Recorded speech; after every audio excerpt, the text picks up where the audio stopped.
outdoor or personal ceremonies are really something you can use to show your personality actually, and to make your day so special and unique that would reflect you and you as a couple. Because outdoor ceremonies help to make the whole wedding more personal. You could organize some small speeches or even invite one of your best friends or someone from your relatives to lead the whole ceremony. In this way, it's gonna be really then personal to you, without inviting people you don't really know, maybe who are professionals in doing the ceremony, but these people, they do not really matter to you.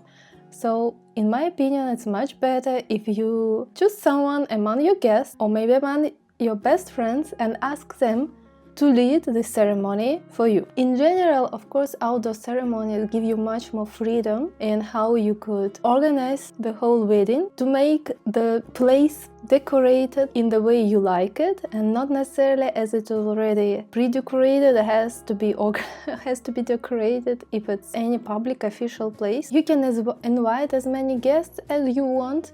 Everyone would feel comfortable and you would all have together really nice time.